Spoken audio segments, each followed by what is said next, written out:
Ladies and gentlemen, thanks so much for joining us today. And I'm very happy to host you for this first panel. My name is Moussa, and this is the first edition of our English panel, speaking about Mali and what's going on in our country, talking about different topics and the dynamics going on right now. As you may know, since a couple of months now, our country is going through an incredible crisis, and this has been reported and covered by Francophone media. For us, it's important to create content so English-spoken countries and the people outside of Mali and even inside could have a sound of understanding about what's going on. So I'm really pleased today to host people who've been doing incredible work in the different sectors.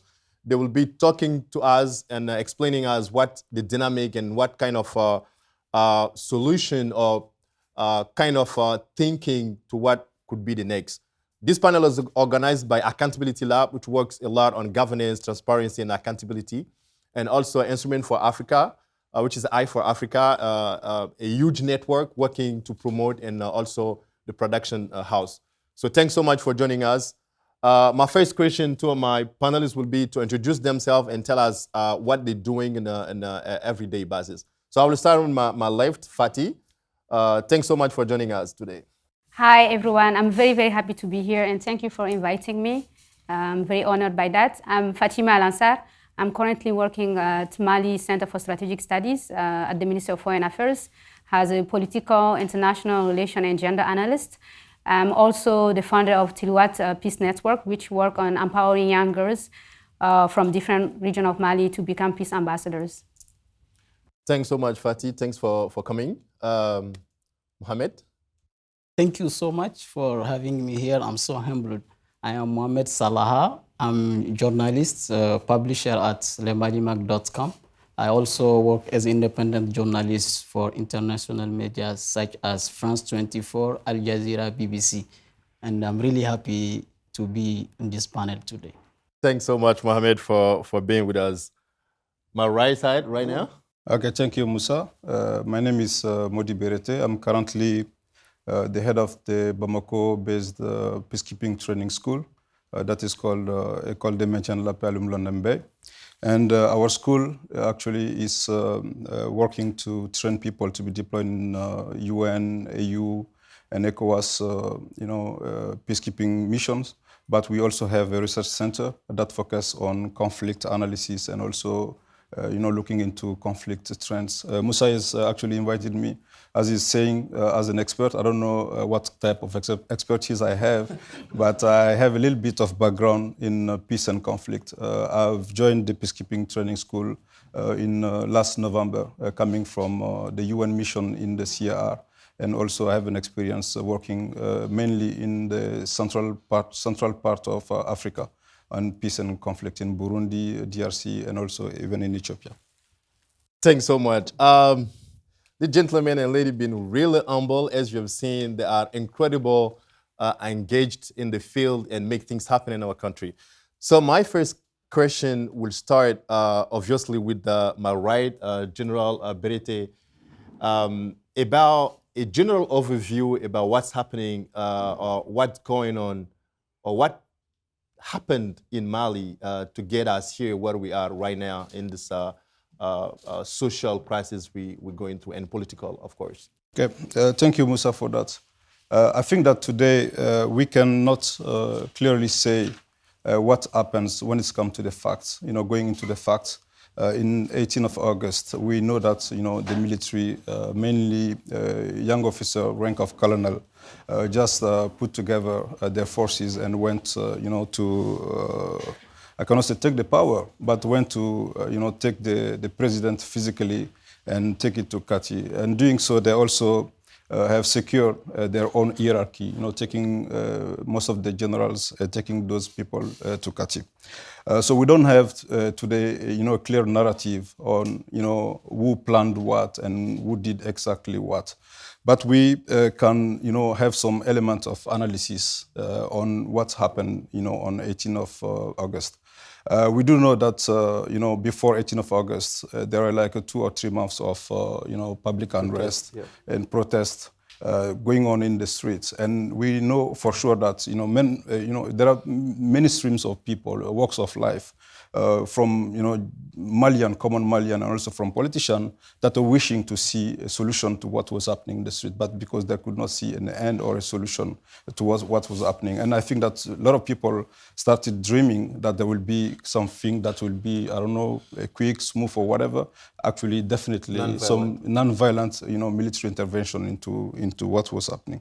So today, looking in African history, looking around us, we tend, to make comparison with things, of this kind that happened, like in 2017 in Zimbabwe, where they said that there was a kind of a new engineering of military eruption into the politics. I'm not going to say smart putsch, but they call it actually military assistance to democracy. I think that's this is interesting. You have kind of the normal way that democracy evolves, people protesting, but they don't get to a solution. This is what's happened in Zimbabwe, but Zimbabwe is quite different from Mali, because in Zimbabwe, the whole thing happened to the same kind of arena of the ZANU-PF. It's the same military were affiliated with ZANU-PF, and also, they got Mugabe to step down, but he was replaced by one, member of the ZANU-PF and all those kind of stuff. So then people, I don't know if it's irony, but they start calling this, the military assistance to democracy. So I'm not going to monopolize the floor. What I'm going to say that we have some signs, on which we can base our analysis today. We are not, it's a particular engineering, because what's happening is not like in the past. In the past, our continent was really much affected by a military coup. From the independence day, 60s to 90s, we had like two military coups, I think that the figures are two a year. But from the 90s, it just evolved to one every 2 years. So this is actually roughly the figures that we have. But we have a new move from 2017 where we can see the military coming into the arena, but the military coming in a softer way. Because what's happening today in Bamako is that we have colonels that took power, we can say. They establish, as they do traditionally, Conseil National, Conseil National, for the transitional, whatever, to look at the business of the country. But at the same time, they just show that they are open to discussion. They show that they are open to, seeing other people's voice heard. And this is actually exactly what's happening today, where they call for a national consultation, and they don't want people to be excluded from, the conversation. I think that there are things there actually for thought in terms of, the engineering of coup d'etat, and also how do the military play this role. Maybe one interpretation we can already advance is that the military have been more exposed to all these democratic ideas, even if they don't adhere 100%, but they see they have a role to play, but they don't know how to conjugate now this role with the rest of the mechanisms that need to be put in place. Thanks so much. You explained a little bit what's happening elsewhere in Africa, and also take a little one step back here in our country as Mali. This is a locked down country, the huge, one of the three biggest countries in Africa, one of the three poorest countries in the world. So we can completely imagine what could be the causes of this assistance, as you mentioned. I'm turning to Mohamed. What could, from before the August 18th, what, according to you and your experience, get us to this position? To get military to intervene, and what is the main causes? Okay, from my point of view, I think since 2012, Mali is in a normal situation. So this situation we are in came far. It's not like a spontaneous. It's come from far. And when you're traveling around the world, Mali is seen as a negative way. Mali is introduced like a country of the center of terrorism, a country of the center of insecurity. Mali is defined as a red line. many people are not authorized to travel in Mali. So the situation come far. So, but currently the situation we are living also, it's a situation that we were waiting for, because protests and unrest were deepened in Mali since the second mandate of the last or the resigning President Ibrahim Boubacar Keïta. People become really angry about the way he's ruling. So this make unhappiness around the political parts, around the religious cleric. So it gathered the frustration, and people called for him to resign. I think we could avoid this step by sincere, honest negotiation.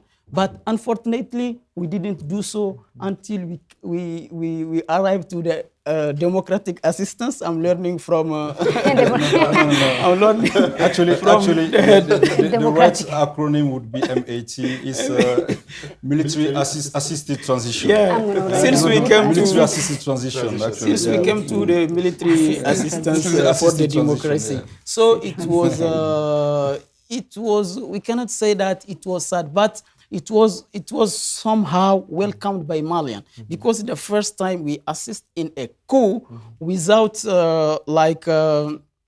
try to do another coup or try to show unhappiness. People were waiting for change, maybe not by a coup, but people were really waiting for change. And the change we are hoping, we don't know if it's for now, because things are becoming confused. Currently, consultations are holding, and we got information that it's not inclusive. Yeah, it's not, but I cannot say that it's not inclusive, but there are some difficulties around the people who are attending. So we really need to sit and talk among us. Yeah. Malian problem to be resolved by Malian. Yeah, definitely. We will arrive to the point about what you see as a possible solution or a start thinking process.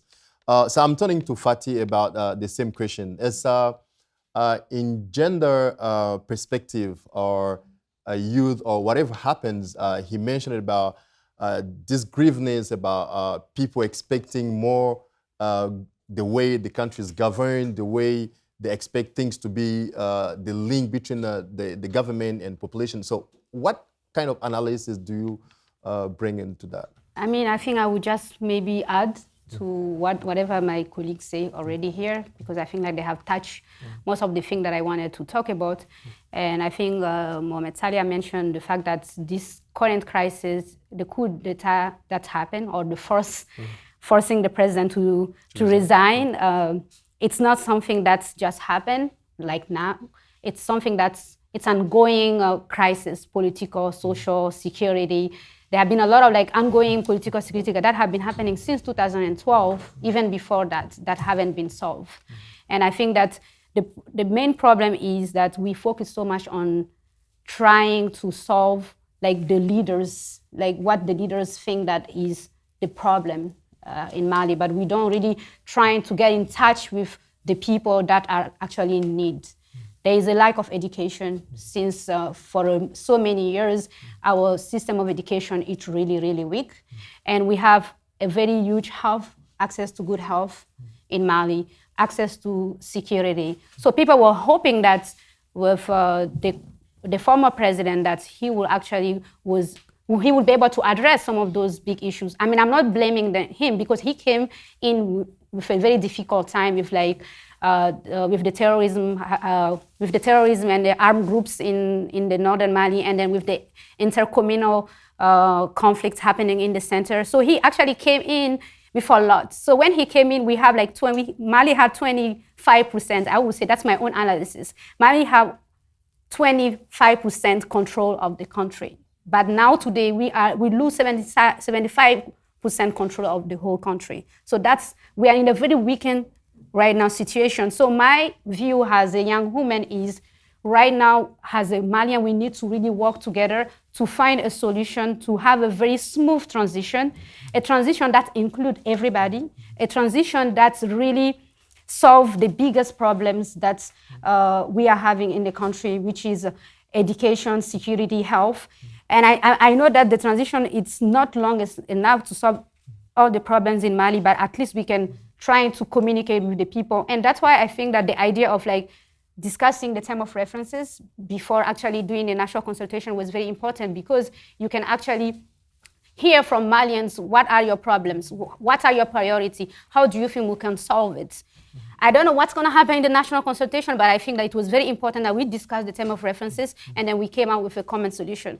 And I think that we all should put down our arms to understand that right now we are in a very dangerous situation as a country, because there's a huge insecurity. We have an economic sanction in a country which is already economically weak. So if we continue like that, we might disappear as a country. So I think we should put our personal personal view aside to work with whoever is in power to actually come up with a very good transition.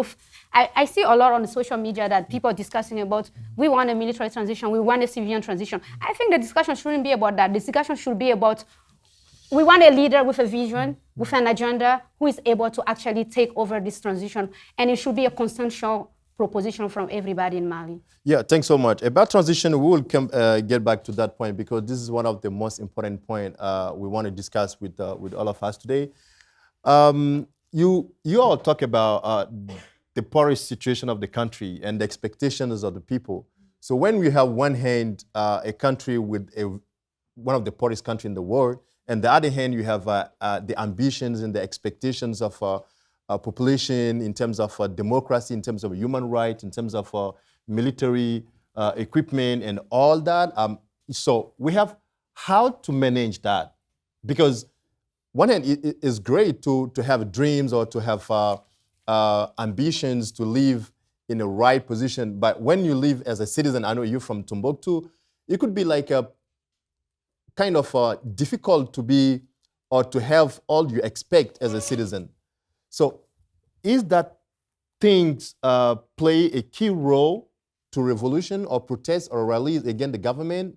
If that is the case, what could be really the solution in such kind of a situation? Because we have seen a lot of corruption also.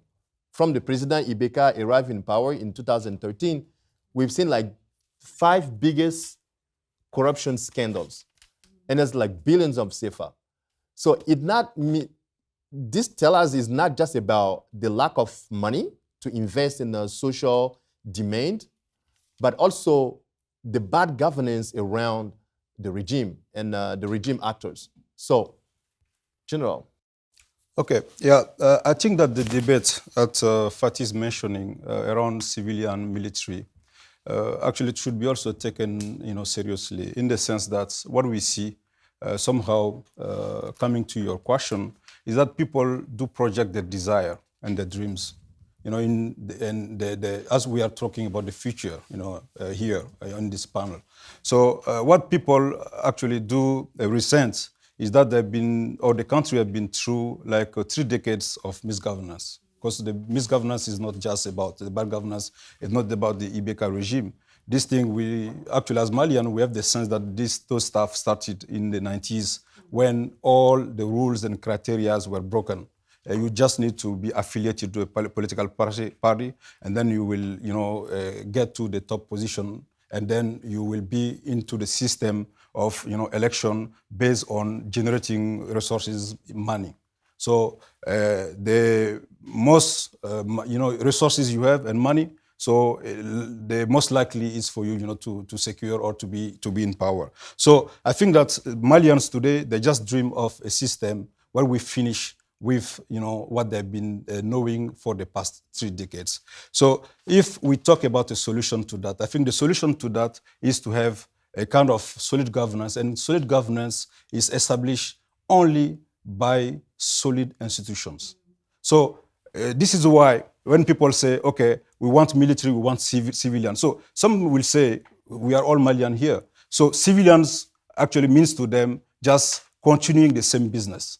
So they do think that the whole discussion about military civilians, the length of the transition, is just to them a way or for a strategy for some the same politicians to come back again into the game, as we have seen in 2012. So when they say the military, and you could see the social media, there is a lot of stuff coming again on Jerry Rawlings from Ghana. Yeah. So the military, the M5 youth, and a lot of people are saying, okay, what we want actually, if we have to choose a pattern, is just like the pattern of Ghana. So having military coming, cleaning up, and establish solid institution on which we can actually base a new democracy. I think that the whole debate is about how do we, as Malian, reinvent our democracy? How do we, through this transitional period, come to a consensus? Because you are using the word consensus, and be also bold enough to come with really solid criteria for people that will be to which we will invest our trust, and that will in their hand will give actually the ruling of our country. I think that the question is there. So military, civilian, and it's all about how do we project ourselves in the future. And I think definitely what the junta is doing now, I think it's a message that has been said that the Malians are going to be part of the process of the new Mali. But we need to be careful. I think that Salah mentioned it. We need to be careful. It's not just about the processes of inclusion, sitting around the table, but also this time we need to also look into some criteria and principles. Okay. I think that's really important. The transition is really passionate in this conversation today, but before we get deeper in the transition process and who should participate or how, I would just take one step back about the ECOWAS. The ban, we had the military coup, we had all we can say about happening, what next, what the future is. But besides that, we have also the ECOWAS sanctions and bans. Yeah. And Mali is 100% part of ECOWAS and one of the founder countries, right? So we cannot forget, as we are being punished by ECOWAS, which is not actually true. And what do you think about that? The bans and sanctions will create more problems economically and politically. Also, what could be the consequences of such kind of bans and what we should manage that? Because we are already in the fact we have a military coup, we have the military running through the CNSP, and so. What is your thought about that? Before coming to your question, I just want to jump. You talk about civilian expectation. Yeah. So when you travel inside Mali, from the north, south, center, you can see a lot of differences. So also in Timbuktu, we used to say when Ban Ki-moon was the General Secretary of UN, he traveled to Timbuktu. When he arrived, he said, "Is here Timbuktu? Where are all the funds, the billions we are investing? Where are the money?" So it's like a kind of deception. So we need to investigate where the money we are investing, where the money stakeholders are investing in Mali, where those money are using. So this is a real problem. We need to fight again to come up with solution with the civilian expectation. It's allowed to dream. Yeah, there is a time to dream, and there is a time also to release our dream to come true.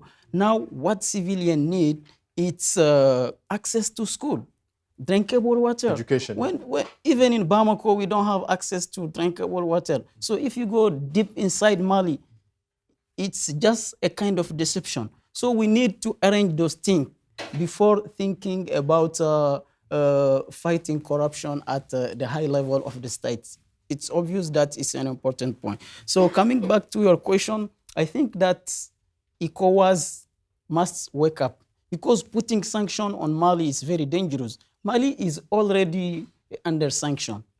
As I told, since 2012, we are in an abnormal situation, and our economy became more and more weak.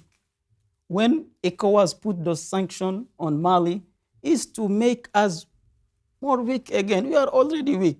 We are landlocked. So ECOWAS just need to consider Malian, not considering the junta or maybe the former president. Yeah, see how we are living. how we got access to our funds. So it's not only against Mali. You have excuse me. I'm coming. You have European about the Union. Same question. You have United Nations. You have African Union. All those people are working on Mali. So the sanction is getting on everybody. Not only me, you, Berethe, Fatima. No, not the public. It's on Malian stakeholder. So ECOWAS just need to double check and see how it can end those kind of sanctions. Yeah, I mean, I'm coming back to the same question because for me, it is not about ECOWAS because Mali signed it knowing that if this happened, this is a protocols, right? So what should be done right now? Because Mali has violated one of the protocols, like the military jumped in civilian in the election process. So now, instead asking ECOWAS to rethink about the process, maybe when you say ECOWAS to wake up, because we have this conversation, a lot of people thinking ECOWAS is working to maintain president on power, instead anticipate on what may happen if they violate the constitution or so and so. So what could be the process maybe for the future of ECOWAS itself? I totally agree that we should respect, just 1 second. I totally agree that we should respect the rules, the protocol of ECOWAS.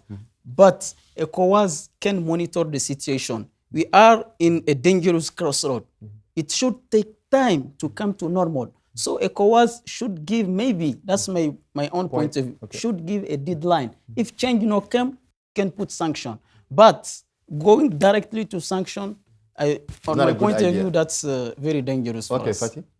Yeah, I think I'm going to add something about that. I'm very happy that you mentioned the ECOWAS sanction because I think actually what ECOWAS is doing is illegal.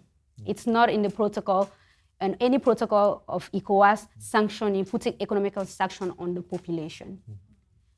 Even the Vision 2020 of ECOWAS say that ECOWAS, it's going to be ECOWAS for the people, less for the states. And in that same protocol, they mention there is no article that mention, written article that mention we are allowed to put an economic sanction on population. So what ECOWAS is doing is actually even illegal, first of all. Oh, this is interesting. Yeah, you can go back and you can go check the protocol of ECOWAS. There's no on any economic? of the. Yeah, there's no mention of economic sanction. They can sanction the people who did the coup d'etat. They have the right to sanction that because they went against the protocol of good governance, but they cannot sanction the population. So what they're doing is actually illegal. So, and I don't think it's right to do an illegal action on a country which is already economically weak, which is going through terrorism, which is going through insecurity. So, the fact that Mali signed a protocol does not make sense to me, saying that we should maintain the good government because they have signed that. So I think that ECOWAS actually should add on the protocol of text where they should actually sanction the president who is doing bad governance. It's very important. It's very important.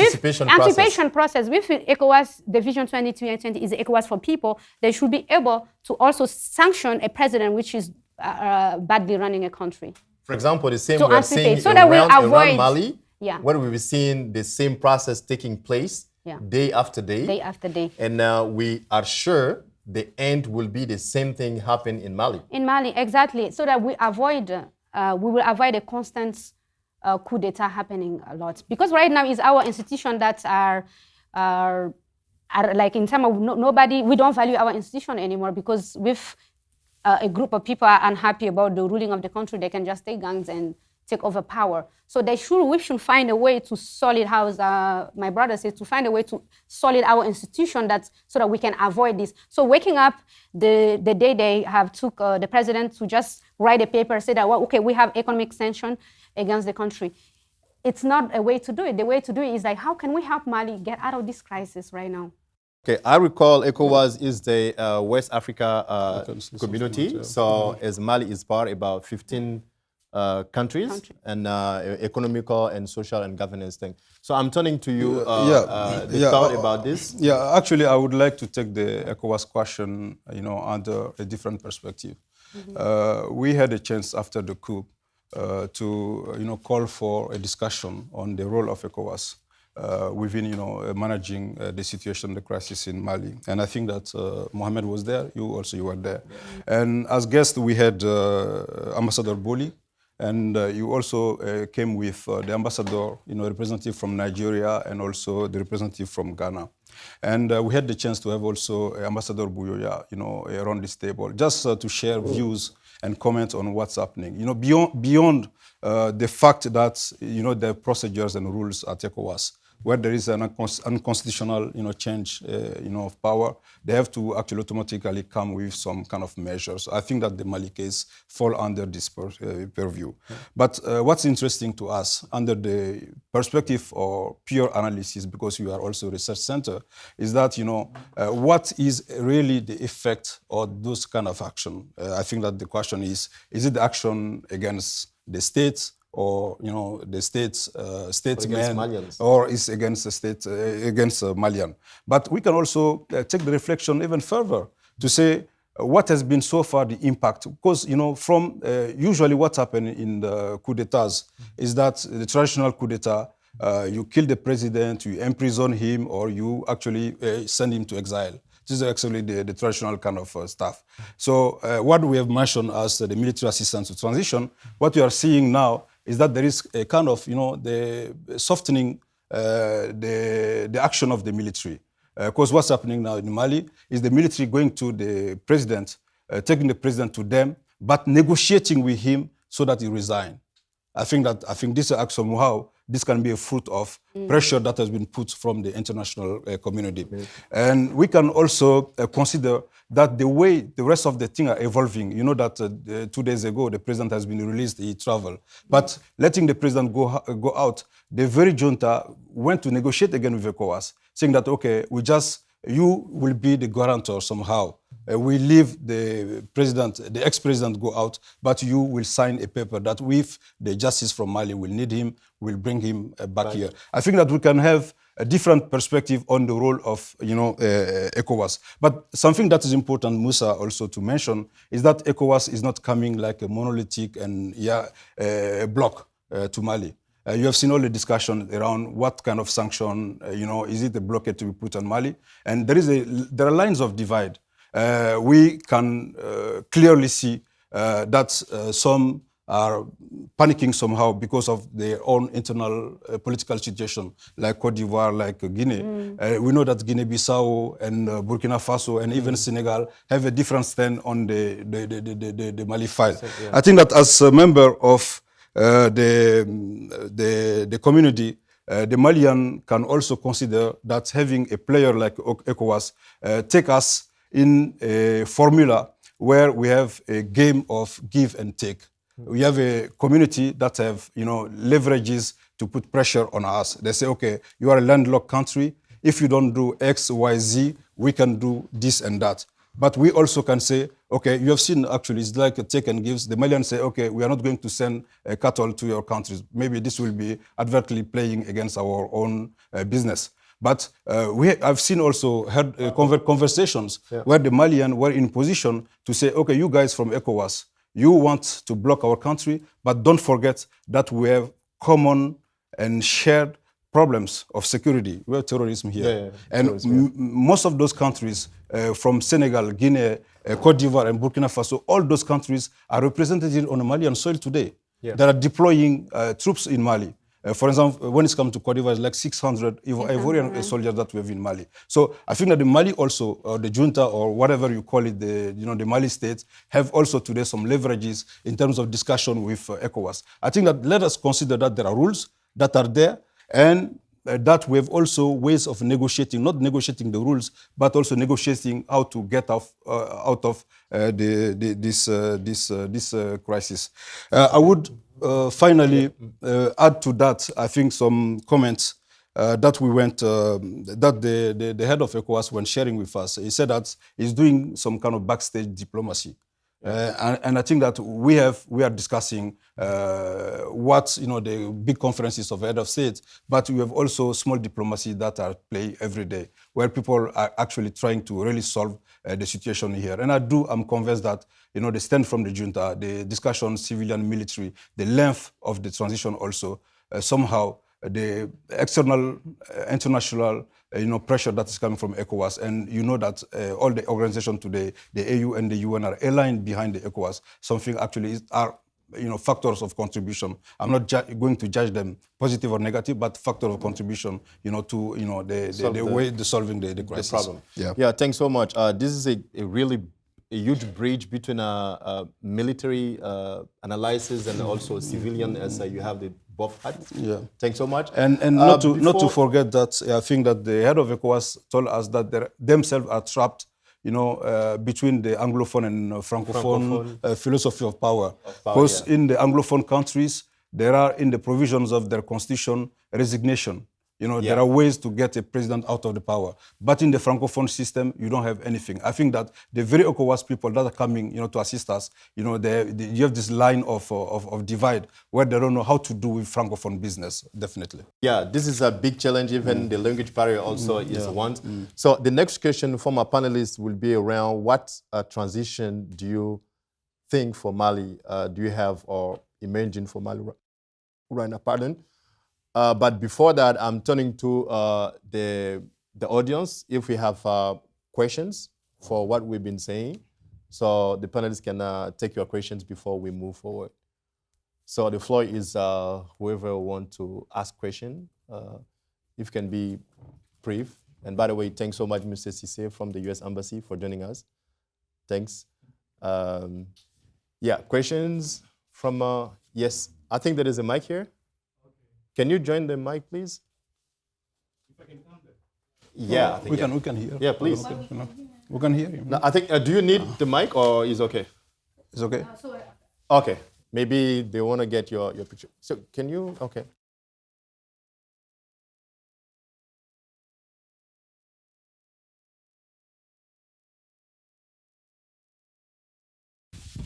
Good morning, everybody. So this is. I'm Mr. Mahmoud Tsapili. I'm a journalist, photographer, freelance in Bamako.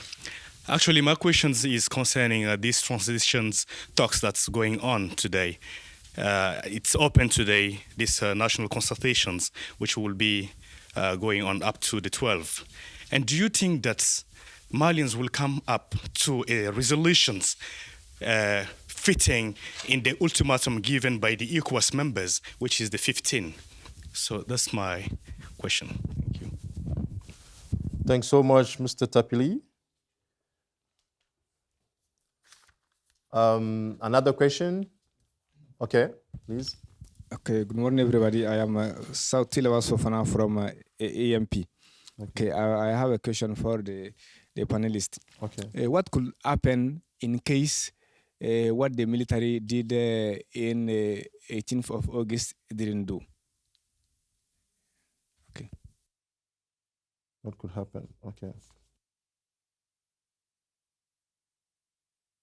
Great questions. It's a great How do you one. call this science?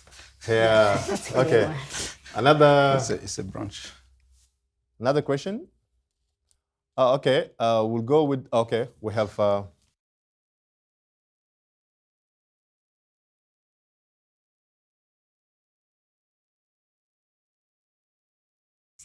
What could happen with August 18 didn't happen? Good morning, everybody. Good morning. I'm Mariam Konate, student. My question is, can we take advantage of what ECOWAS is doing, like seeing what the sanction of ECOWAS as an advantage to take our responsibility? Thanks so much. So I think we'll go with these two questions, the three questions, and then we'll come back. So who will start? Fatih? Yeah, I mean, I can start, no problem. Yeah, please. That's a lot of pressure, though, but I can try. I know you have the way. Yeah, so I will start with the first question, asking about ECOWAS with the timeline that ECOWAS proposed and what is happening right now. And I think I have a very maybe individual view about that. And I was actually very surprised when I read the summary of the ECOWAS meeting when they have given a deadline for Mali up to 2015. And why I think that I don't think it's efficient, and I don't think we should put timing on when we should put on a transition. I think ECOWAS should have taken the decision after the national consultation. The national consultation would decide which kind of transition Malian people want, how long they want the transition to be. And ECOWAS should conform to that. That's my view. ECOWAS could conform to what the Malian population wants. If it was imposed by the gents, then ECOWAS could have reacted. But they have organized a national consultation from all over Mali to decide how the transition should look like. So ECOWAS should give a credit of trust to the Malian people to see, okay, how is 10, 11, 12 is going to look like? Are Malians going to get along? Are they going to decide like a transitional leader? And then from there, if they are unable to decide with a common agreement, then you can put sanction on them for this September 17. And I can guarantee you, maybe somebody can quote me on that after, ECOWAS will gonna come back on the day they propose, they're gonna propose another date again. I don't think that we should rush to put somebody as the head of the transition, because we have made a mistake in 2012. We have rushed the transition, and look at what happened right now. So I think that for this time, we need to do things differently. We need to try to see what we have done wrong in 2012 so that we avoid that happening right now. For that, we need a lot of time. We need a lot of consultation. We need for people to get along, we need the M5 movement with the gents. We need them to get along. We need all the Malians to have a common agreement so that we can put on who should be on the transition and how the transition should look like. The transition should talk about the security, the health, the education. So if we don't, the timing is not the most important, it's the content. What is in the transition, that is the most important thing. And I'm hoping that ECOWAS will go to that direction. Yeah, about the same, what you mentioned, you don't think at certain point ECOWAS is pushing them, even through this national consultation, to say, guys, you should have this at the end of the process? Because this is something important, because if they don't take this position, as General mentioned, in terms of negotiation, and wait until the end of the process and say, okay, you have selected a military, but we don't want this. So this is another problem. But if we show them the direction, say at the end before 15, we know the process will end before the 15th. So it's gonna be a little bit smart. And also, what you mentioned about 2012, yes, of course, we've been in the process not going deeper in the conversation. But now, from the 18th of August to now, we seem like not moving forward, like not having it clear what the junta itself wants for the transition, or what is the expectation from the transition. Because for me, now I'm participating in a conversation as well, right? I know, now you're no longer moderating. Okay. Now you're... Exactly, because something I see that you're passionate about this. Something interesting and passionate about what's happening, because they got the power illegally. And now to legitimate this fact, they need the participation of everyone. But they took the risk to be where they are right now. And now the fact is of course, negotiating with ECOWAS, but what you can draw as a line, this is we as a junta getting the power, this is what we want to do. If we want a military to be, to lead the transition, this is a fact. If as a civilian, and then we will not be spending a lot of time according all the emergencies we have to work in this direction. Yeah. I can just few words on that. Sure. It's not about what the gents want, it's about what the Malian people want. So they cannot propose on Malian people what they want. So that's why the consultation is very, very important on what the transition should look like. And I don't think that the gent piece is not that I'm defending them or I'm defending them. It's they were able to the coup d'etat was able to happen because there have been an ongoing socio-political crisis, protests on the streets that happened. So they just came to finish ongoing work that was happening. Maybe you can continue with the second question about what could happen if the coup d'etat didn't happen. I mean, that's a very interesting question because I feel I never really thought about what could happen is that there would be an ongoing... So there would be an ongoing protests, and in my analysis, there will at the end there will be a coup d'état at the end. Maybe not on August 18, but at some point there will be a coup d'état because the ongoing protest was continuing on the streets. So it was predicted. Okay, Salah. Okay, I just want to try to respond to the question. From my point of view, she said that it's not a problem of the junta. It's not also a problem of ECOWAS. It's our problem, your problem, your problem. It's our problem. The solution will come from us, not from abroad. We will solve this problem among us. We are Malian. We know our problem. ECOWAS can help us, but ECOWAS doesn't know our problem. There was a time that we need ECOWAS in the past. We didn't see them. This is interesting. I'm coming to the points, please. So what I think that, and what I hope that the ongoing talk would be inclusive. Inclusivity is very important in this kind of situation. As I thought, we are in a dangerous crossroad, and we miss something that we need the most. What is this thing? Is the time. We don't have time.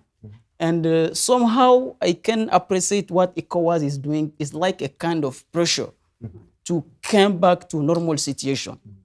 Somehow it's fine to put a pressure on Malian people, not on a junta, to come to normal situation. But the time we need, we don't have it. We need to go fast. Because the problem is not from the coup. If we remember, we didn't have government several months ago. So it's not only from the coup. It's in the past we didn't. So I strongly believe, I'm optimist that Malian will come up with solution, and ECOWAS will accept the solution that Malian will decide. Who will lead the transition? The question should be answered by Malian.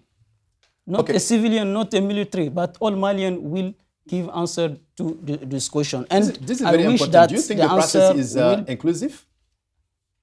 From my point of view, I have attended it, but there are some frustration. But people came to an agreement the last time, and the one who are still on today, before the beginning of this talk, I heard that there are also some point of disagreement. But my hope is that we come to a point, and Malians are very strong in resilience.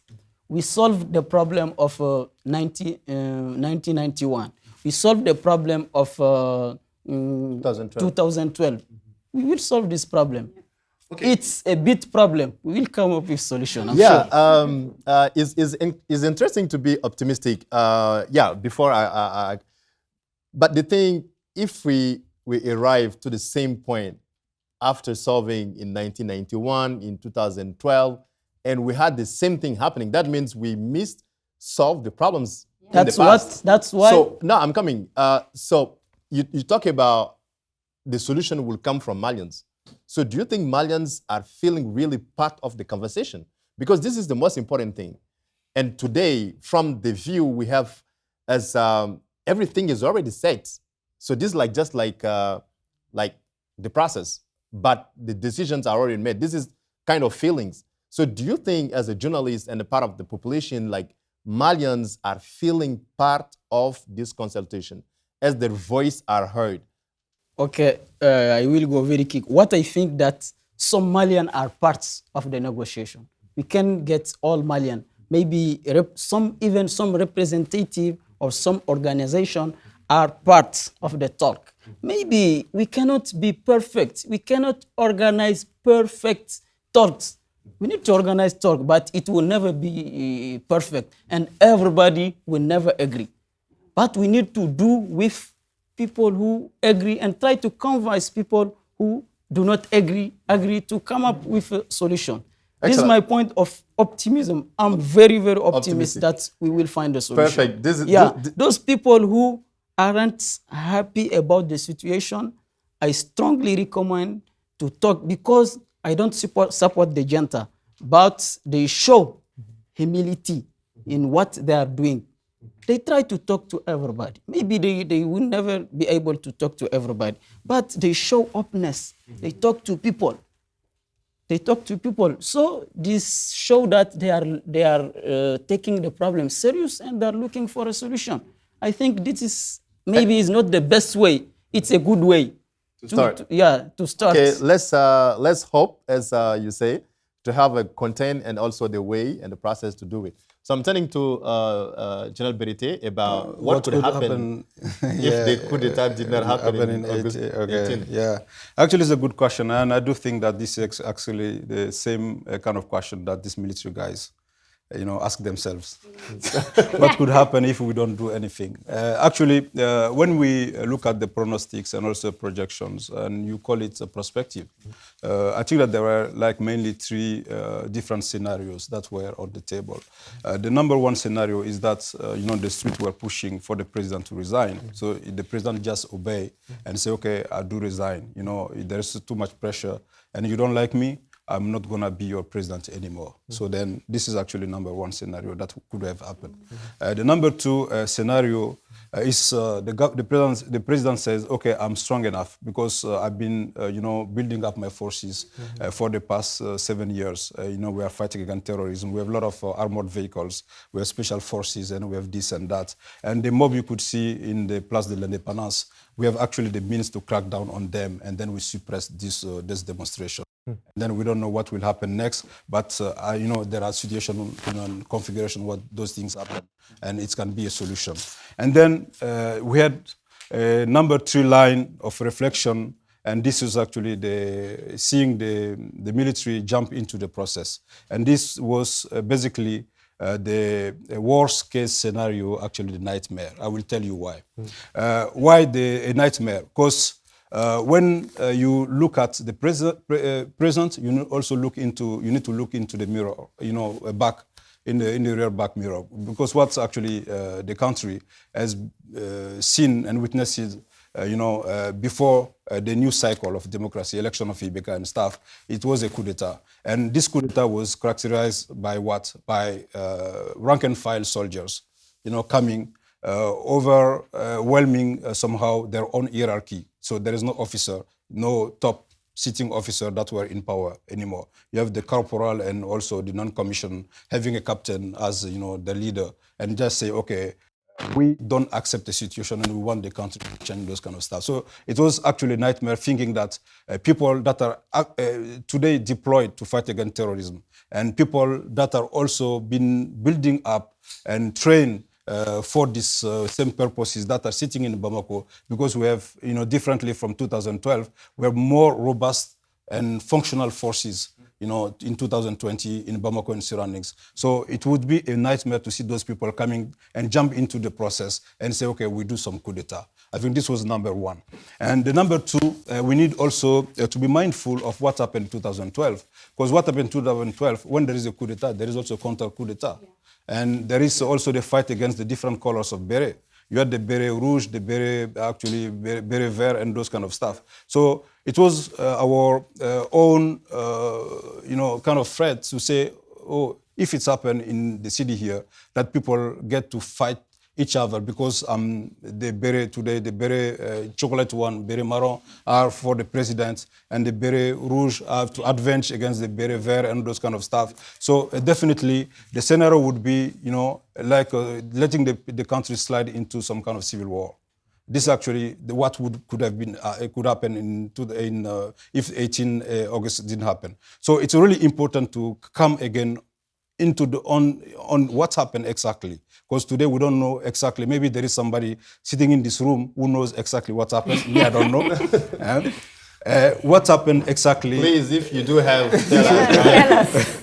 Thanks so much. So what happened exactly? The signs we have seen is that somehow the colonels that stepped this coup just, I think, made the same analysis as I've just developed now, to say, okay, if we do something that will take together all those factors, maybe we'll end up into a civil war. What we have seen is that those people that are sitting at the top of, the very operational forces, we had the sense that they talk to each other, and they said they have something to do, horizontally in common. And this actually, that's reflected in the junta. You have like 4 and 5 people sitting there, but there are just equal men sitting around the same table. And I think that's something that they've taken, into consideration.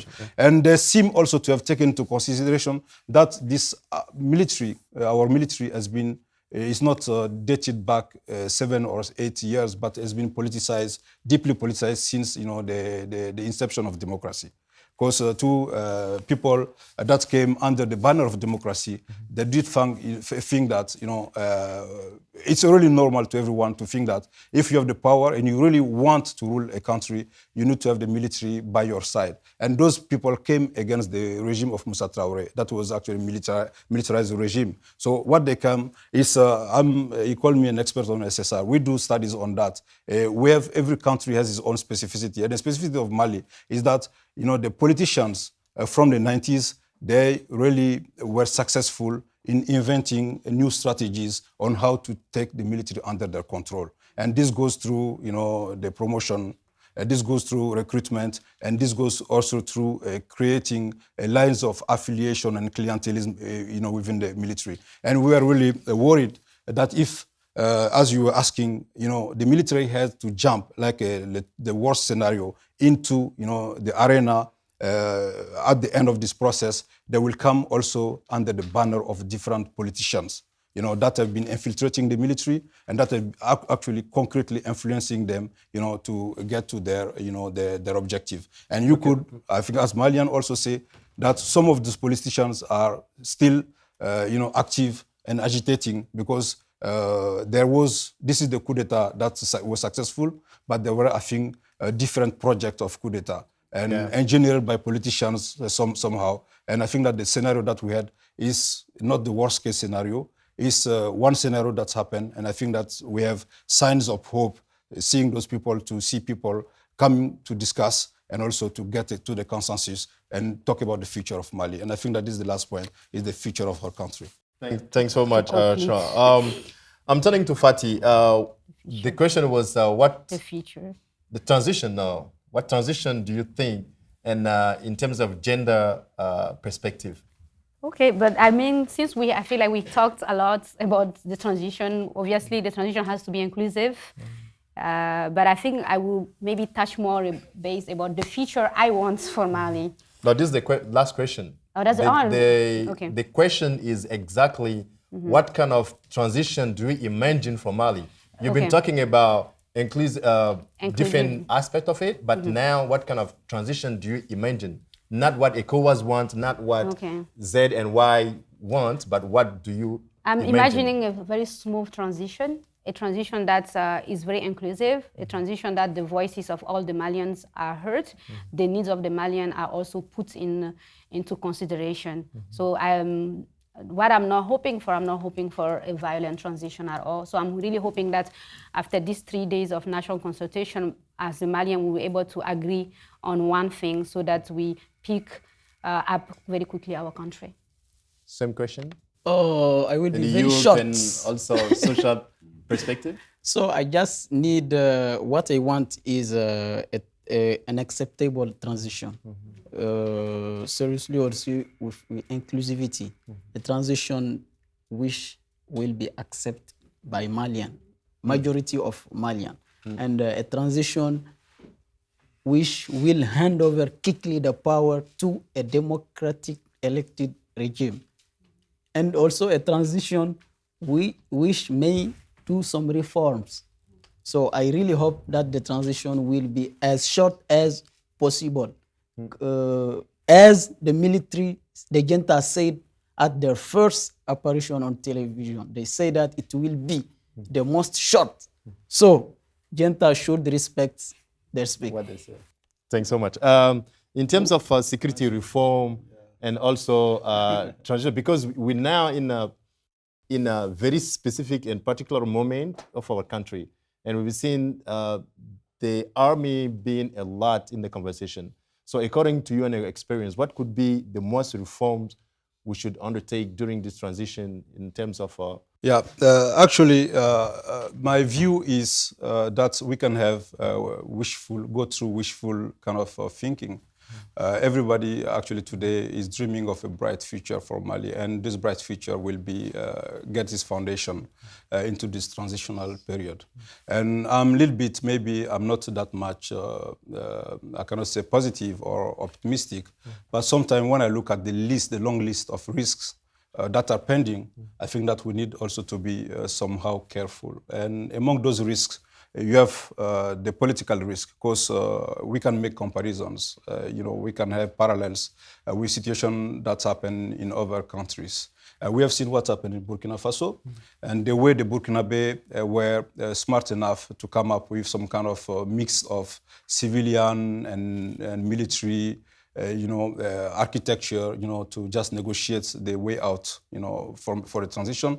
But we also need to look, at what's happened, not that much recently in Sudan, because people tend to forget that even if the military had to come and finalize the process was ignited and started by civilians.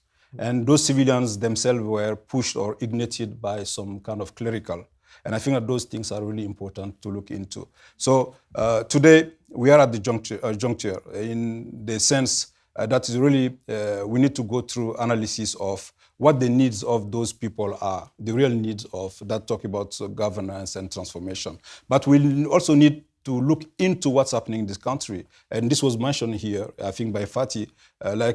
10 years ago or 8 years ago, we lost like 25% of the territory, but today it's almost 75% of the territory. So the security risks are really, are here. And this security risk comes with a huge international presence. So how do we talk about the future, about the transition, if we don't talk also about, terrorism, and the presence of and the fight against, among themselves, Al-Qaeda today opposed to Daesh on our territory. And then you have the center where the communities are opposed. On top of that, we have international intervention where Balkan that is present.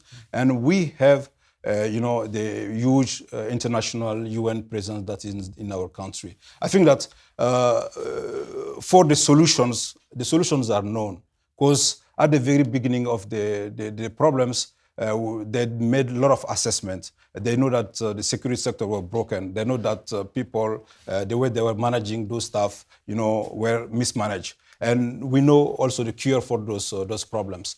But what makes it tricky and very difficult for the future is really to factor all the complications and problems, the complex problems that are here on the ground. And the complex problems is, you have a political demand, you have social demand, but you have also a huge security, security demand that is here. Yeah. And I think this, though taking into account those things, can help us in a healthy manner, think about the future. And I don't know what's happening today, like this public consultation and stuff. If those consultation will really be helpful, covering those dimensions, because this was also mentioned before, the sense that is given to the Malian is that there is Bamako and you have an empty space that is Mali. Because what's happening in Bamako here, a transition, a coup, can be considered as an opportunity for a community and for a country. And this is why they're mentioning General Rawlings. They think that there will be like a messiah coming and that will, reset the button. Yeah. And then we'll have a new country. But also the reality is that you have a conflict between the interests of the group and the interests of individuals. And those individuals that are really tooled and they have the resources and then they have the know-how to, hijack processes. They have the know-how to infiltrate and manipulate processes as well. I think that the country is really today, to me, this is my view, at a very kind of volatile and, fuzzy, step of its evolution. Yeah, thanks so much. Before the final comment of my panelists, I will ask if we have two last questions or comments. I've already seen a hand. Oh. Okay, I will break my own rule. So this is not part of the transition, right? Okay, Mr. Cisse. I want to thank the panelists. I'm just speaking on my behalf on the US Embassy. Sure. And I have 3 questions. 3 questions. The first question, how do you see, when you look deep to the situation, how do you call this? Is it a revolution or that ended by pushing the president to resign from his position, or is it a military coup? As a follow-up question, what can be the role of M5 RFP in the entire process, because they are the ones who has initiated this revolution, and what can be the role of military, this MAD, like the military assistant to democracy, CNSP. And we have, by experience, we have seen Moussa when he came to power. By coup d'etat, he stayed like for 23 years. Amadou Touré came also. He went and he came back. And we see Sanogo also stayed like until they push him. So, should this CNSP stay and conduct the transition, or you think they should leave? My last question is, how do you see the religious leaders' role in this transition? And what role can the religious leaders can play in the Malian political arena? Wow. Because we see that That's a lot of questions. most of people go to Nyoro, they come back. Sema go to Simamudiko.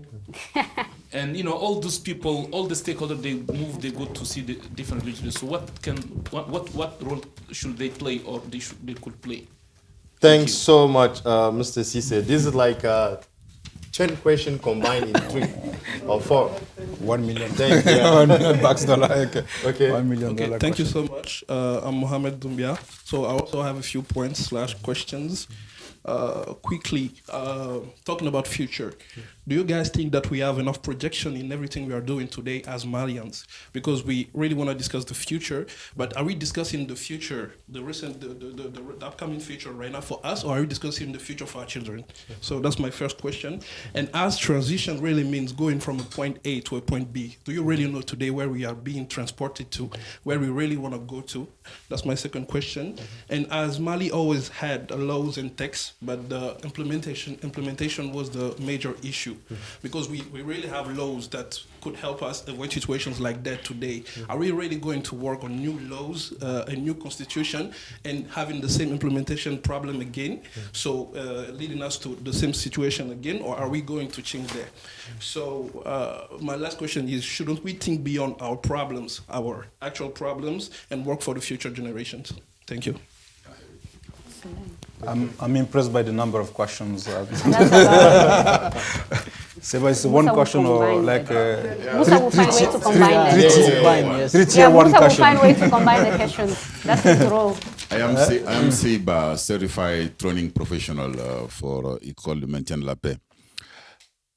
231 years since 1789, the USA, France opened the way to democracy, and still there are a lot of grievances.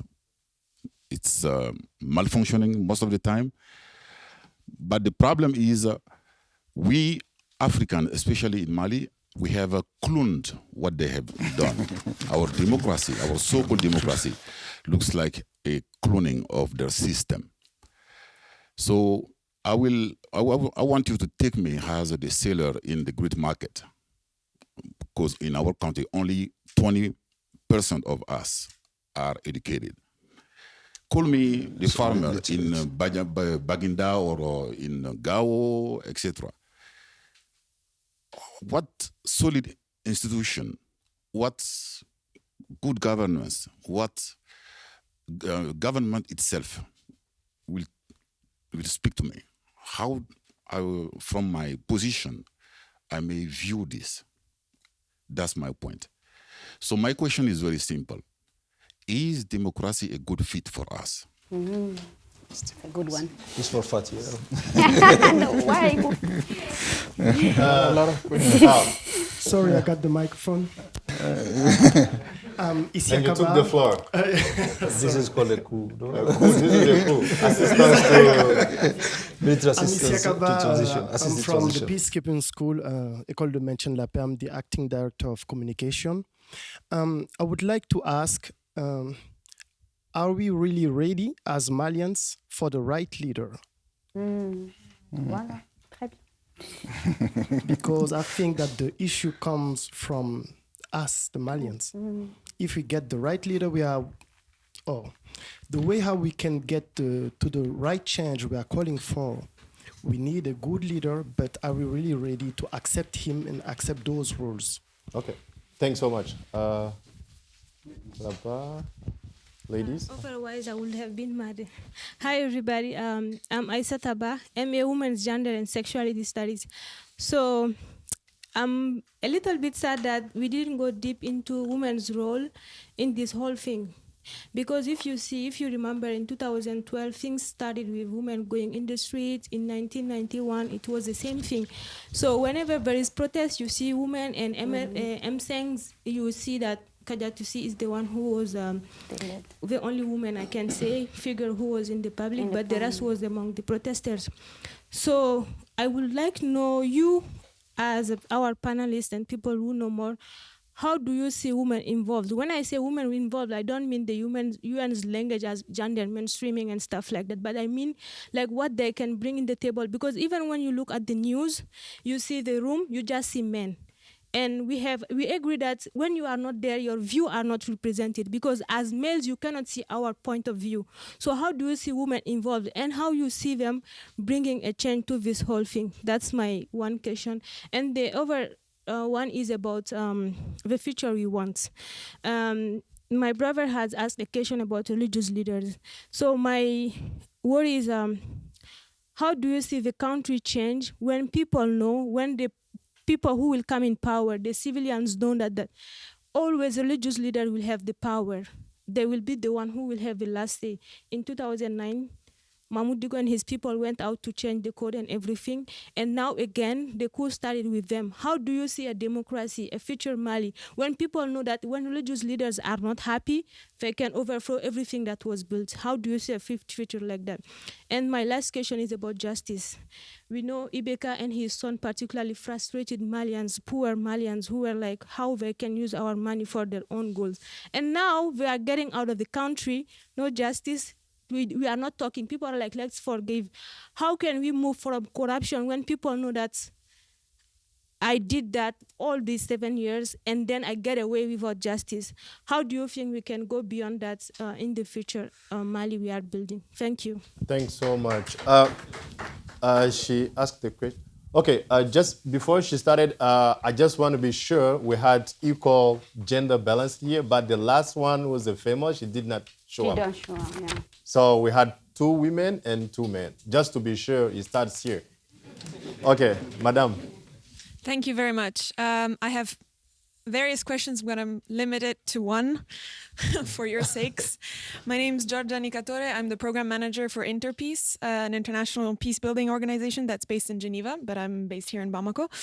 We've had various of our strategic partners, so European governments mostly, come to us and ask us for our analysis and also our recommendations. We're kind of disappointed that some of sort of the major leaders, notably the EU, have now followed the lead of ECOWAS. But from your point of view, 2, 3 main recommendations that you would want us also to put forward. Thanks.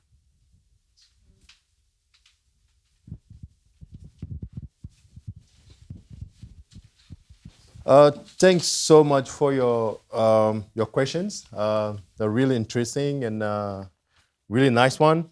I will try to summarize, considering the time allowed to us. I think the first questions, as Cissé mentioned about how are we going to call what happened as a coup, and the role of the different stakeholders. I would not say MRFP or the junta, and also the question of Doumbia. What kind of future do we want in terms of projection? Is for us, for our children, etc. Also about the laws and their implementation, the materials we have, and how do we implement them? And I think this question will meet the problem of justice and impunity. And the women participation in the process, and also the right leader, which played a religious role, and also the recommendation for Madame Georgia. So yeah. Okay. Mohamed?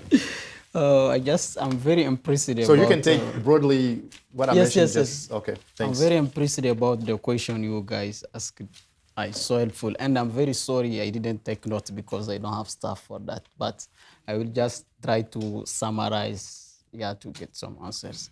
First of all, what I think about the role of stakeholders, so I will say the role of Malian in ending this crisis is always inclusion. And we don't need to focus on the junta, on M5 RFP, on religious leader. We need to focus on Malian. We need to focus on Mali. What Malian wants and what each of us can do to get out of this crisis. From my point of view, this is the most important question we must ask ourselves to come to a response or a result. And the result we need quickly is to set up the transition. To set up the transition, because when we get a solution to that, we have moved forward, one step forward. So this is very important for me to and Cisse has told about the religious leader. No, it's a the role. According to me, it's a kind of interest, it's a kind of influence. Everybody is following his interests. And on the other part, everybody is playing on his influence. Why M5 RFP need Mahmoud Dicko? Because from my point of view, it's because of his influence. Largely, M5 RFP is composed by politicians.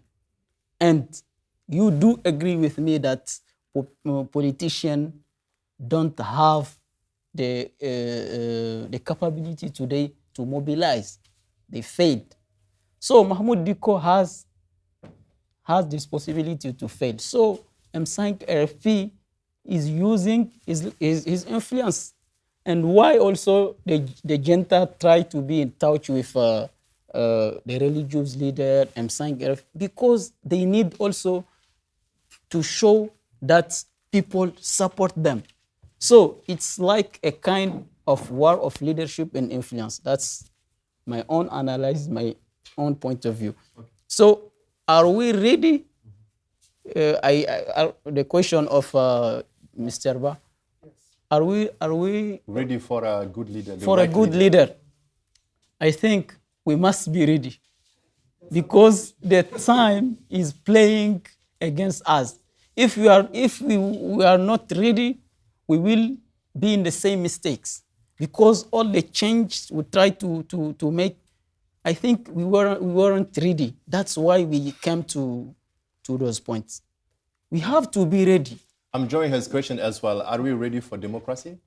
We have to be ready for any kind of regime we want. Any kind of regime we want. We want to be ready. How to be ready? It's to accept the rules and to accept the consequences that goes with the regime we want, Malian wants. So I really believe that we have to be ready. Maybe we are not ready, I don't know. I'm ready, but I don't know Are you ready? I don't know, I'm ready. So okay. I think everybody is ready here. That's why we are here, and it's very important. Okay, so we need to be ready. That's very important for me. For what? For change. No, I mean, just a little bit organizing this. The change of the system. When I mean the system, not the democracy, maybe our attitude as Malian, our attitude, our way to do things, and also to put pressure on our leaders. We have to keep in mind that we are the one who give the power to our leader. If they are not able to do what we want, we will chase them. We have this power. We are a people. We are strong people. We have this power. And this is what happened. This is what happened. To make them more accountable. Somehow. But we can also chase leader without a coup. We can do that also. That's the best way from my point of view. And first elect them also without taking money from politicians. Yes, this is about maybe another question. What we need is a new Mali that a poor merchant, a poor trader who is living far, maybe in Arawan, in Kidal, in Kenedugu, have the same treatment in front of the justice with a minister. It's very important. Equality, fairness in the justice. Okay. And also we need an administration who treats you the same way he treats me, all Malian. Yeah. And this, we need also a Mali which when, when a policeman or when you have a problem, you don't need a court to solve. We need to follow the rule. That's very important for Malian to come to change. Citizenship. Yeah. So we need a lot of things. That's why the question is very important. Are we ready? We must be ready. We don't have choice. Thanks so much. If we don't be ready, we will not get a change. Thanks so much. I'm turning to the Madame Fati about the question of inclusion of women and the role women should play. I don't have a choice. I have to answer to that question. I'm sorry, my sister. Actually, I put that on my notes as part of the feature I want.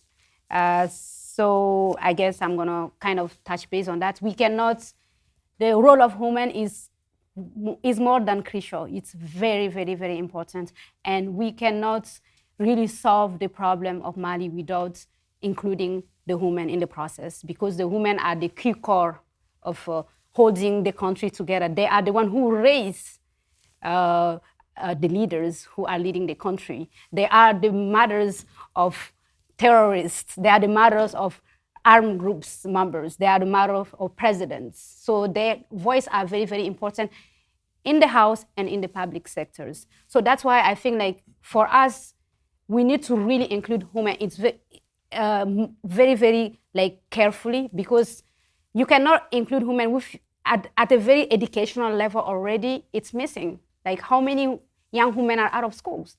So that's why I think that it's very, very important. As the feature I want, I put it that we need to have young women, young girls access to good quality education. We have noticed that a lot of young girls drop out of schools in high school because they have to get married. So there is a lot of like our way, traditional practices, cultural practices that we have to check into that as well. We shouldn't force young women to get out of school, to go get married and stay home, because their voices are very, very important. Their experiences are very, very important. We also need to include women involvement in the public administration. It's very, very important. We cannot take decision about you when you're not there. So you have to be at the decision-making table. So the future government who is coming, they have to make sure that they actually include women at every decision-making table. That I know that in most of the decision-making table, I will find myself becoming the only woman in the room. And they will be like, yeah, I know she's going to be talking about women. It's not even yesterday, somebody mentioned, yeah, no. She said there's a woman name missing here, so she's going to, yeah, I'm here for that. There's a reason why I'm a young woman in this room. I will make sure that the voices of young women are heard. So you have to include them at all the process. So if you don't have a woman at the decision-making table, it will pass by. Because they think that there's a lot of other problems out there that is more important than the women's problem. What they don't understand is that these women have a very important impact on all these leaders that they're trying to convince, they're trying to have peace agreement with. The last word will come with the women. Even women, that's why I think that women's inclusion on the mediation is very, very important. You will see that women selling mangoes on the streets in different regions of Mali, they have a very good contact with most of the rebel groups, armed groups. They know them. They talk with them. They cook for them. They can be used in terms of intelligence services. If you use women intelligence, we can solve most of the problems here in Mali, because they can get a lot of information for us here as well. So for that, we need to include them, but we are mostly, unfortunately, excluded. We are all happy about the quota, the gender quota, in terms of we went from, I even wrote an article about it, we went from 9% to 14%. Obviously, we should get to 30 to 50. That's when we know that women's voices are listened, they are heard. We go to school just like then. We need to empower them. So that's my advice is that we need to include women at all level, from the lowest to the highest level. Yeah. I support that. Yeah. Oh, I don't have a choice. My wife is in the room. So. Is in the room. Okay. Okay. Actually, my take on all the things that have been said. We're talking about the future. We're talking about transition, and I think that we specifically, when we talk about transition, is really to transit us, to take us from a situation that was not desired to a situation that is desirable. And I think that this is also a little bit tricky because we don't know how much time we do need and how much resources, ingredients we need, to go through those kind of period. And I think that we can just put our focus on what the future is about. The future is about the vision. And the vision today has been really formed, from what happened a couple of months ago, where we have seen people uprising, saying that this country is not well governed, that we need, what the Malian want to see is a better governed country. I think that we can start from there. Our vision is that we want to have a country that is actually well governed. A good governance talks about and covers, a political good governance. It means that, a good electoral, process. It talks about a healthy life in terms of politics. We don't want, as a Malian, to see that our member of parliaments are just sitting in what they call the hemicycle, just because they've been paying like 30, 35 million and CFA, and they will spend the whole legislature to go back and see how to fetch more money to just compensate themselves, through influence trafficking and all those kind of stuff. And I think that we definitely do want to see better governance in the sector of security. So it's really fundamental to a country that security really key in the sense that the people want to see and reflect themselves in the security apparatus. What has been happening so far is that maybe we have a gentleman here in uniform. He is a police officer recruited just because he knows people in the police, senior people that can recruit him. Or he has some people that have some influence, or somehow we have even rumors saying that we are from this part of our society where they say, okay, you need to pay to get access to those stuff. I think that there are a lot of security problems in our country today that can be dramatically changed if we change some paradigms in terms of the shift of paradigm in how do we liaise with our own population, how do we get them their voice, but also get their image in terms of to reflect them into our forces. I think that can change a lot of stuff. And good governance definitely in the area of economy, because I think that a lot of people are frustrated today. It's just talking about opportunities. I go to school, I came out, I have a diploma, but I don't have access to job. I don't have access to job, but because jobs are not created. Jobs are not created because the justice system, all these things are linked. Because, even if you have good idea, you go abroad, you get money, you come back in the country, your idea, your business is going to be killed by somebody just because he is in power. He went to, law school, and he can actually rule the country his own way. He will say, okay, I don't want this business to be here. He doesn't think that you will come and create like 10, 20, or 50 jobs for people. And good governance, definitely, I'm not going to go, down the line of all the things that need to be covered. But definitely, the objective of good governance is to benefit to the population. The state is here to serve the population. And I think that the root causes of the problem we are talking about today is, the divorce between what should be the state, serving a few or serving, the majority and the big bulk of the population. I think that if we bring in good governance, we can actually somehow find a solution, filling this vacuum. We're talking about security problem, terrorism and stuff. And the terrorism, look at the center. What's happened? Look at the north. Marginalization. At the center, marginalization. Somehow it's not marginalized because of the color of your skin. It's just marginalized because the states come with people that are supposed to be serving justice on behalf of the state and on behalf of the people. but they are not able to do it. But just do it just behalf of their own interests. And people are rejecting that. They say, we don't want to see this, we don't want to see this continue. And I think that we need actually the transition, lay the foundation to reflect about those stuff and how do we change those stuff. And finally, all those stuff that are good in terms of conceptual way. We need vision, good governance and stuff. All those stuff need to be supported by a solid and strong, we said institution, but just name it, it's called rule of law. If there is rule of law, it means that everybody abide by the law, everybody are equal, before the judge and the law, and this is called the rule of law. If we have rule of law, I think that good governance actually will naturally come and everything will stem down from this. And I do think that definitely the question of women, the question of minorities, marginalized and stuff, I think all those stuff are automatically going to be covered because we have laws here that say that, at decision-making level, we need to see like 30% of women sitting at the table. But who's taking this into consideration? Even yesterday, I need to mention, I'm here not talking as a general or a military. I'm not a member of a junta. I'm here to represent a research center that is called CARES, a Centre d'analyse de recherche de l'espace aéro-sahélien. So this is actually a research center. This is in my peacekeeping training school. Even yesterday, we were facilitating some kind of interaction and discussion between maybe some are familiar to the name Fatima Maiga.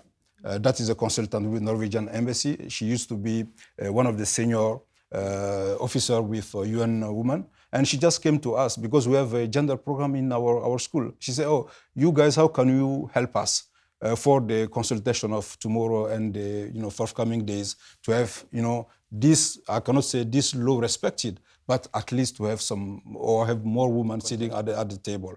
And we have a colleague that is called Aja Samake. So Aja was working yesterday with Fatima, trying to find a way to get to people that are sitting in Kati and the committed organization. So then, some or more women should be invited and seated, at the consultation table. And sometimes, we have laws. This is a right, but we don't know how to go with it, in terms of implementation. And if we want good governance, we have a vision on what type of country we want in the future, whatever the future, near future, long future, and we definitely know all those things to be supported and consolidated by rule of law. Thanks so much. You've heard by yourself. I forgot to tell you he's a general of army, but as he mentioned, he's not here as a general, as an expert on security reform and also CARES, as he mentioned. Just before we got the last final comment, I just want to add something about which is really important. When we take back what's happening in Colombia right now, you can see since like 60 years, Colombia has been through an armed conflict between the FARC and the government, and how they are arriving to solve the problem. And even the FARC is, silencing the guns. Why? Because they got the right persons around the negotiation tables. That means it's not getting people around the negotiation or consultation, the ones who live from the conflict. This is very important. We have kind of person, he mentioned it, since 1991. I'm not putting fingers on people because they're making their live from the conflict and the conflict situation. So they will not be the solution providers, but how we can get the victims, the ones who are victims of bad governance every day, how we can get them around the table so they can speak. So then they know, because they are the victims. They are the ones that are suffering, the ones who are not going to school. They are ones who are dying in our hospitals. The president just flew to whatever to get healthcare program. So when we get the right persons in the table as Malians to represent and talk and decide, for sure we will get out of this problem and about the corruption, about impunity, about whatever concerning and the background of what we're living today. Because if we don't go deep inside the conversation, for sure in another 4 years or 5 years, we will be in the same transition position. Relapse, yeah. Because people will not be dying from hunger, knowing somebody else is having fun in our money. It was in Spain. Journalist? No, I wasn't. Okay. So I'm inviting my colleagues, my panelists. Thanks so much for your questions. Your final words before we take. The recommendation, Georgia, I did not forget it. Maybe you can have conversation with them later to go deeper in what they can propose as recommendations. Oh, I'm very, very happy because I learned a lot from you guys and from the panelists. So I'm very happy, I'm very humbled. And I want to thank everybody. So I will get a dream like Martin Luther King did. Okay. Yeah, I have a dream. Yeah, that one day, all Malians will be treated fairly, equally in front of justice. I have a dream that in the short future, all Malians can travel to Kidal without negotiating anything. I have a dream that in the future, women can travel from the north to any part of Mali without any worry. I have a dream that Mali will get the Mali we want. Thank you. Okay. Thanks so much. You said it's not fair. I'm not speaking after her. It's not fair. I'm not as poetic as you are. Huh? I think I'm going to be very, very short as my brother since the time is running. I think I'm just hoping for that we will have a very smooth transition, that we will have a very roadmap which is very inclusive, that the voices of the minority, the voices of the women, the voices of everybody is in that roadmap. And I'm hoping that a roadmap that touch base on the security issue, the education, the health issue. And I'm hoping that the Malian will put the collective interest before the individual interests so that we can really move forward to a peaceful Mali. Thanks so much. It was really meaningful. Your final comment? Yes, my final comment is that actually just repeating what Fatih just said. All of us, we do hope that we have a smooth transition that will take us, to start navigating towards a desired future. And we actually do think it's really important that voice be heard, along this journey. And the voice of your mention of victims, and I think that is really to the point when you say the youth here are the victims. And I do think that we're talking about the political actors, stakeholders. And we do think that with the movement M5 and also what's happening today, we can see new figures. We can see also new faces actually, emerging, and that are showing us some kind of hope, saying that okay, we are really mindful and conscientious in terms of we know the problems of our country, and we have a little bit of idea of what should be the solution to this country. And I think this needs to be today encouraged. And I think that is not just about the youth; it's also people that from the countryside. And we know sometimes we have really the huge impression is a really negative one that there is Bamako and there is Mali, and the people from Mali, they are suffering from insecurity, they are dying from starving.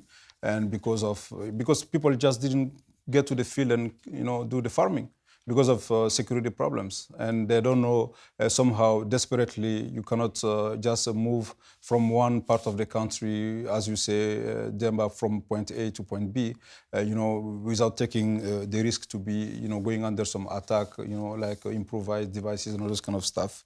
And my final comment will be on the religious actors, because I think we are a community and religion is part of our life. And some used to just remind us that in our country we are, sometimes the figures vary, they say 90-95% of Muslims in this country. And we have established, since we say we have been independent states, that unfortunately was not able to respond to the demand. And I do think, and I'm really, as Malian, I think that I do share this with a lot of people, the religious actors are just filling some vacuum. And the vacuum that is there is expected that the state fill it. So then if going out of this transitional period, we come up with solid configuration by which We know the containers to me, the institutions. We know the criteria to go there. And everybody, you have used the word consensus. In this country, unfortunately, we cannot get to any consensus. But this time, at least we find a common ground in terms of what should be the minimum criteria to be a member of parliament, to be a minister, to be this and that. And I think a lot of the vacuum will be filled. And the religious actors will not have, that much role to play. The role will be in our social life. The role will be in, our desire for a better, afterlife. But definitely, politics is all about getting ourselves organized, to take care of our problems here. And I think that if we, as a community, we succeed putting into, a framework by which we can solve and tackle the problems, and I think that the religious role will definitely diminish. And I think that what that can be on the list of the wishful list of going out of the transition to have a consensus about what should be the architecture to somehow organize our democracy and to put more good governance. This will actually my Thanks so much. Thanks so much. This has been really a lot of takeaways from this first panel in English about what's happening in our country. My last words will be in direction to youth and women. A very wise man, President Obasanjo, used to say, the power and space is not, we don't give you that. You should go and grab it and take it. So that means you cannot sit at home, say, I'm a youth, because youth is not a skill, is an age. And being women is not being taken as granted in some way. We've seen women working, going hard, and get what they want. So in that way, we have our organization named Accountability Lab working in youth development, capacity building, and governance, transparency, combating corruption. So our doors are open. So feel free to make a quick stop and say hi, hello, and see what's happening there and how we can collaborate all together to empower all together, and so we can push in the same direction. So I want to thank so much also our partner in this program, Instrument for Africa, and the CEO, Paul Chandler, who is not here with us today, and say thank you, and take the CCF from the U.S. Embassy to join us this morning, in Georgia from the Interpeace. And all of you, I will not mention all the names, but thank you so much for joining us. And I will tell you, we'll be communicating shortly in the next panel. We'll be hosting as well on different topics, with Malians talking about what's happening in our country. Thank you so much, and God bless you.